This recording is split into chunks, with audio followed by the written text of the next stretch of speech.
Kaliforniya'nın meşhur şarap bölgesi Napa Vadisi'ne geldik. Bugün bir tane şarap evi geziyor olacağım.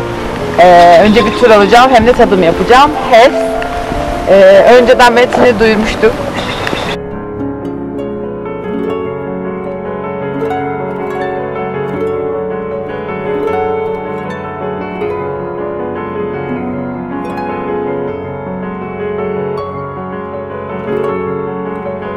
The winery, actually, the history of it goes back a lot further than that. Originally, there was a man named Theodore Diğer. So you can see his plaque right here, and then the Roman numerals, the 1903.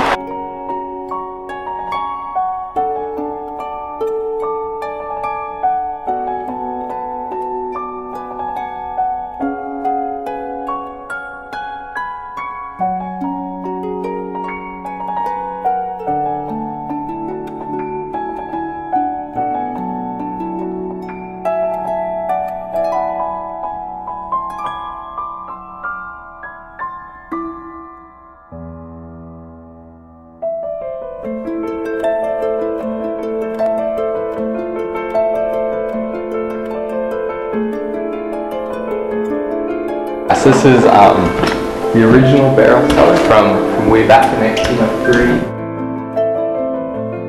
That was Mr. Theodore Diğer way back in the early 1900s.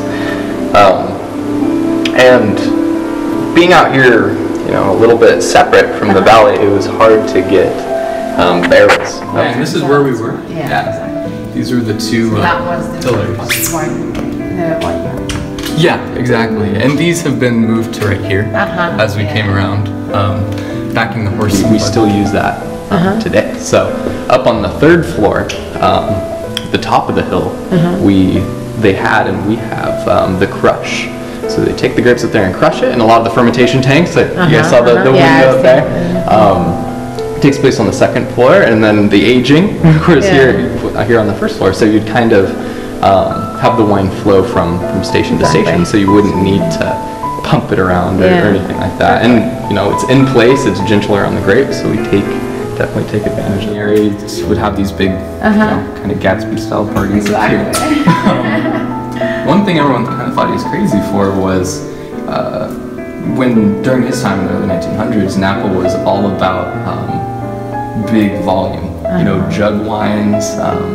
And being up here on the mountain, the vines work harder and there's less water, it drains really quickly, so you don't get as much fruit. And people were like, why are you doing that? It's crazy, just plant down in the valley and get higher yields. But he was, he's going for quality all the way back then. You get less fruit and they're smaller, but you get a little added intense flavor. Exactly, yeah, so it has a really distinct, kind of dark mountain fruit, blueberries, almost kind of a dark chocolate on the finish that's really unique to the grapes that we grew up here. That you'll be trying later. Some of the best wines that we produce up here.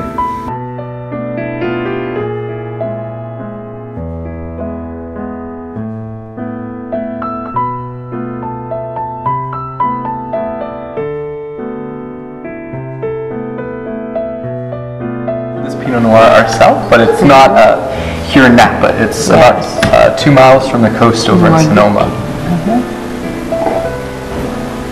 Even up here on Mountain View, it really gets a little bit too low for Pinot Noir. It's so quick to lose its acidity, and it's not like Chardonnay where you can plant it just about everywhere and it will do pretty well. Some areas better than others, but Pinot Noir is much more finicky. It needs those cool spots. And being next to the coast, you get that nice fog coming in all the time. And well, when we first started growing wine up here, it was all Cabernet, tons and tons of Cabernet. But we have, the higher reaches, the shadier spots, and some of the Cabernet wasn't getting totally ripe, so you get kind of that veggie, not quite ripe taste to it. And so they did a lot of research about 15 years ago. What can we plant that'll thrive up here?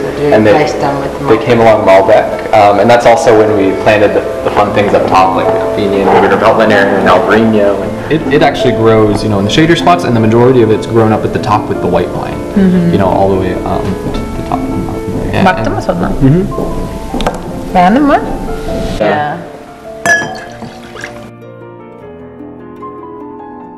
And these bottles here, I did just open them up. and they've been stuck in the bottle for quite a while. So give it a good swirl, and as you get a little oxygen there, they really open up right in front of you. So. And what were your thoughts on the auction lot? I really liked it, actually. It's kind of like my Good. Okay, so we're moving on to Cabernet. You're in Napa, so Cabernet is king out here in Napa, we like to say. Almost. Yes, ma'am. This is our small block reserve Cabernet. Nice. Almost half the grapes in Napa are just devoted to Cabernet. That's how well it does out here. And this is the only 100% Cabernet. All the other ones have been blended with one thing or another. And we are stepping down from the mountain from this one. It's a small vineyard